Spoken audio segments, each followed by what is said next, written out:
Welcome to as के classes. मेरे प्यारे स्टूडेंट्स, लीजिए अब आपके सामने कक्षा 11वीं रसायन शास्त्र मतलब केमिस्ट्री के उन सभी क्वेश्चंस को लेकर के आ चुका हूं जो कि कल आपके एग्जाम में देखने को मिलेगा।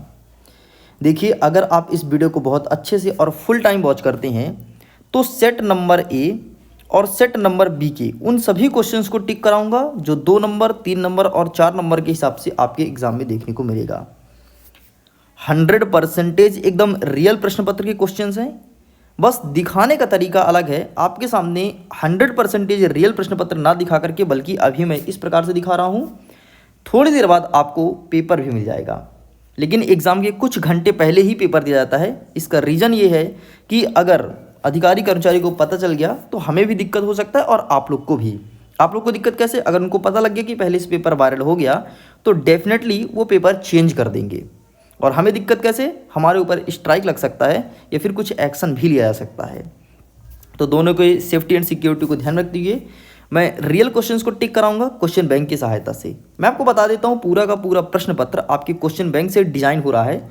अगर आप बहुत एक्टिव हैं और एक एक चीज़ को समझते हैं तो पिछले 4 दिनों के पेपर को आप देखे होंगे। लेकिन अगर आपको कोई मतलब नहीं है, ठीक है जो चल रहा है चल दे, आने आए जहाँ से पेपर आना है, तो वैसे स्टूडेंट्स को फिर कोई फ़र्क भी नहीं पड़ना। ठीक है, तो चलिए हम फटाफट वीडियो को स्टार्ट कर लेते हैं। देख लेते हैं किस प्रकार से प्रश्न हमारे रसायन शास्त्र में आएगा और क्या होगा सही उत्तर। लेकिन इस क्वेश्चन में केवल मैं क्वेश्चन बताऊंगा, आंसर का डिस्कस नहीं करूंगा।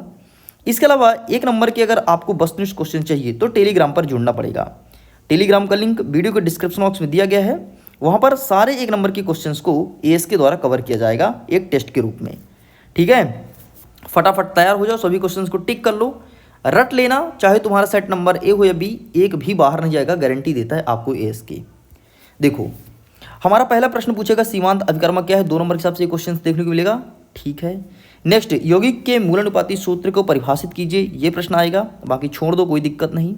ठीक है, नेक्स्ट आगे बढ़ते हैं। एवोगैड्रो संख्या क्या है, संख्या पूछेगा 1 नंबर के हिसाब से, केवल संख्या क्या है। ठीक है, ध्यान देना।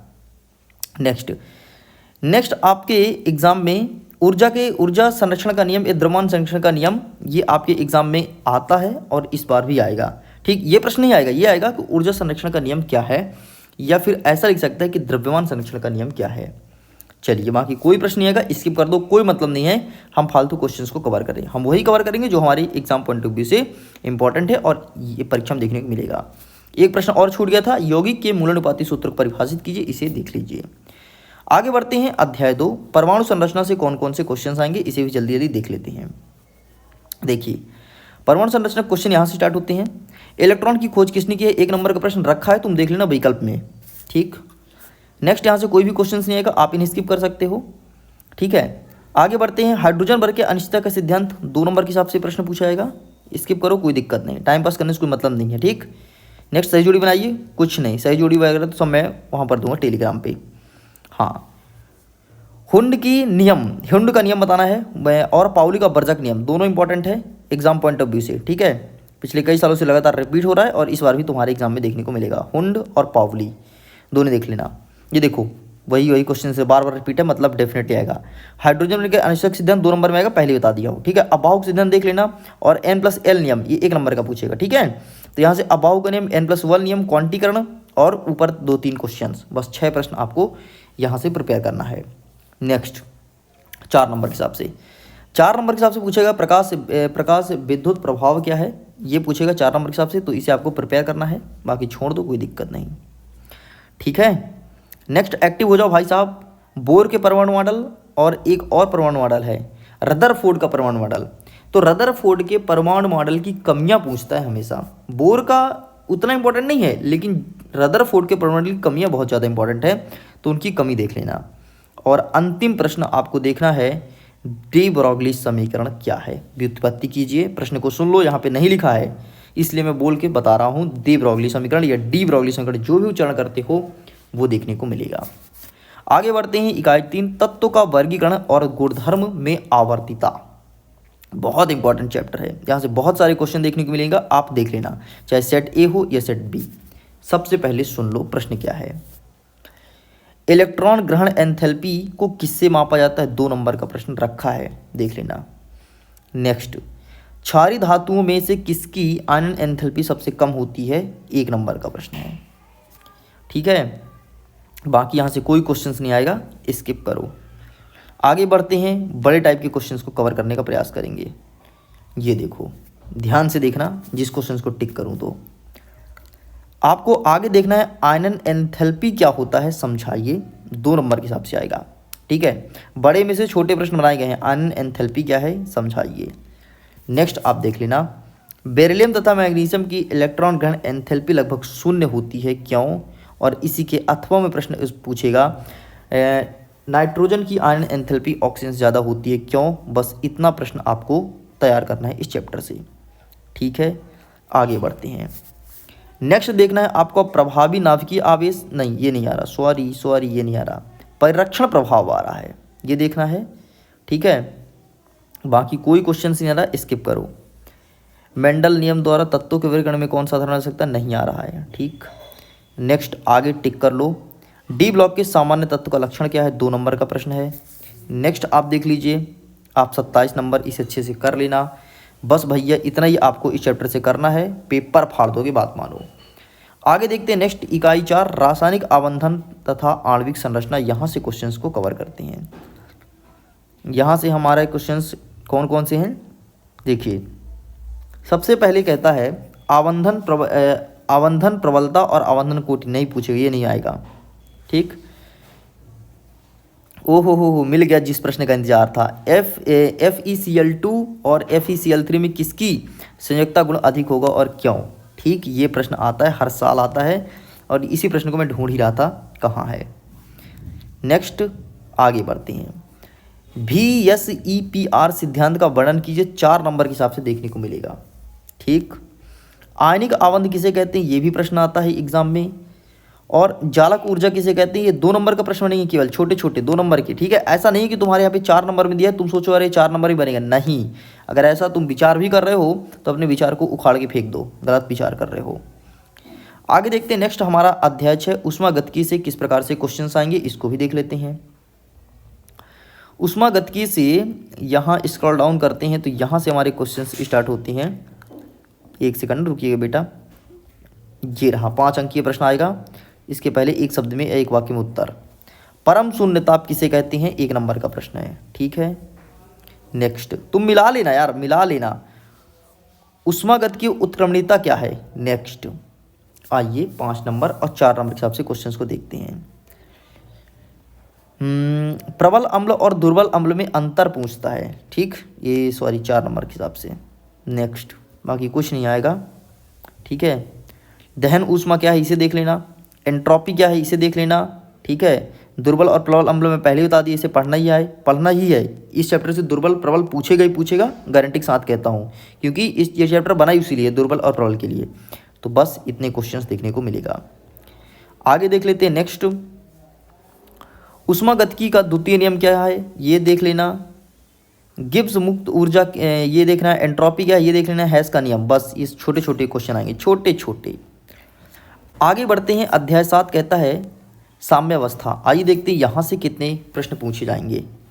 ठीक है, 1 अंकीय क्वेश्चंस को मैं डिस्कस नहीं कर रहा हूँ, मैं बार बार बोल रहा हूँ। अच्छा सुनो, तुम्हारे पेपर का एक PDF आया है यार, लिंक मैं डिस्क्रिप्शन बॉक्स में दे दिया हूँ, जा करके डाउनलोड कर लो। और टेलीग्राम पर भी भेजा हूँ, सेट नंबर A और B दोनों आया है, तो उसे डाउनलोड करके अच्छे से पढ़ाई कर लेना। ठीक है, चलिए आगे बढ़ते हैं। यहाँ से कोई भी क्वेश्चंस नहीं आएगा, इन्हें आप स्किप कीजिए।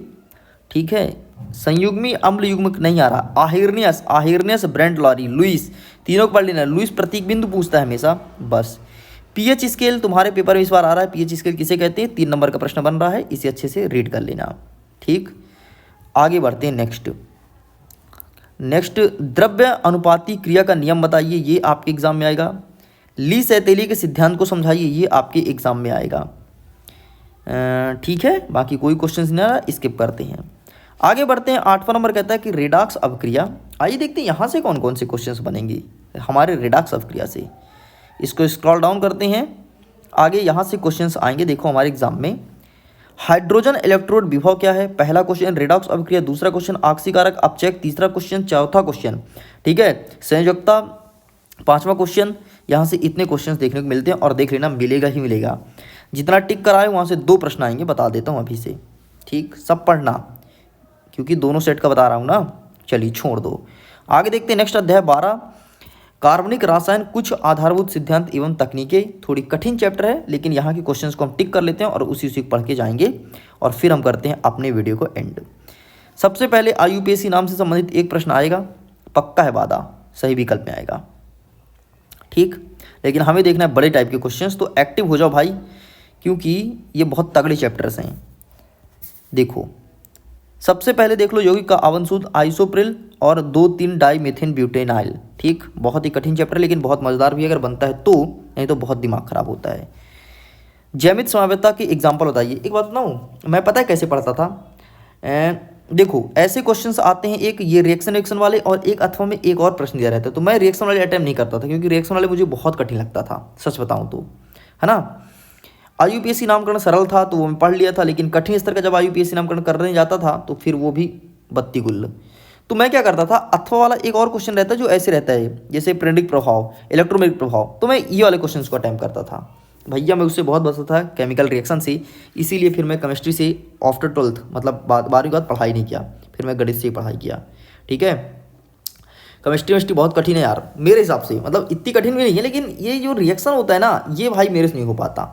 किसी को ऑर्गेनिक केमिस्ट्री बहुत सरल लगता है, मुझे तो भैया पढ़ लेना पड़े। इनऑर्गेनिक जितना मर्जी पूछ लो, इनऑर्गेनिक से तुम क्वेश्चन करो मैं आंसर करूँगा, ऐसा रहेगा, लेकिन ऑर्गेनिक तौबा तौबा उफल्ला, बिल्कुल नहीं।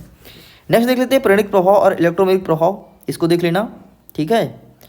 नेक्स्ट मुक्त मूलक किसे कहते हैं, ये अच्छे से प्रिपेयर कर लेना, जो अथवा में वाला पूछेगा मैं वही बता रहा हूँ भाई कहीं मेरे से जो नहीं हो पाता तो मैं ध्यान नहीं देता, है ना। प्रेरणिक प्रभाव क्या है इसे देख लेना। इलेक्ट्रोमैग्नेटिक प्रभाव ये मैं पहले बोला हूँ, अनादि 2 नंबर में पूछेगा, ठीक है। अनादि प्रभाव समझाइए, केवल 2 नंबर का आएगा। हाँ, प्रेरणिक और इलेक्ट्रोमैग्नेटिक में अंतर, ये बनेगा आपके 4 नंबर का प्रश्न, बाकी छोड़ दो कोई दिक्कत नहीं। आगे देखते हैं अध्याय 13 हाइड्रोकार्बन से कौन कौन से क्वेश्चंस बनेंगे, ठीक, इसको भी देख लेते हैं। और ये अंतिम चैप्टर है आपके केमिस्ट्री का, ये सभी 1 नंबर के क्वेश्चंस आ रहे हैं यहाँ से 3 अंक के कुछ क्वेश्चंस हैं। देखो जैसे रुकना, कुछ क्वेश्चंस बता देता हूँ जो आपके एग्जाम में आएगा, यदि नहीं आ रहा तो कोई मतलब नहीं है भैया, कोई क्वेश्चन यहाँ से पूछने को नहीं ऐसा है जो एग्जाम में पूछे, और इस बार भी कोई नहीं आ रहा है, ठीक है। तो लीजिए, मतलब आ रहा लेकिन 2 नंबर 3 नंबर कुछ नहीं आ रहा, और शायद ये वाला चैप्टर भी हटाया गया अंतिम वाला आगे आपके एग्जाम के लिए। ओके स्टूडेंट्स, तो इस प्रकार से अर्धवार्षिक परीक्षा के लिए सारे महत्वपूर्ण प्रश्न बता दिया हूँ जो सेट नंबर A और B में आएगा, और आ भी रहा है, आप पेपर मिला लेना। मैं वीडियो को एंड करता हूँ, जल्दी मिलेंगे कुछ नए पेपर के साथ। सभी के लिए बाय बाय एंड एग्जाम के लिए ऑल द बेस्ट। खुश रहिए, पढ़ते रहिए, मुस्कुराते रहिए। जो पेपर मेरे पास आए उसको डाउनलोड करो, और अगर कोई पेपर आता है तो मैं डेफिनेटली कवर करूँगा और आपका एग्जाम बेहतर जाएगा। Okay bye bye.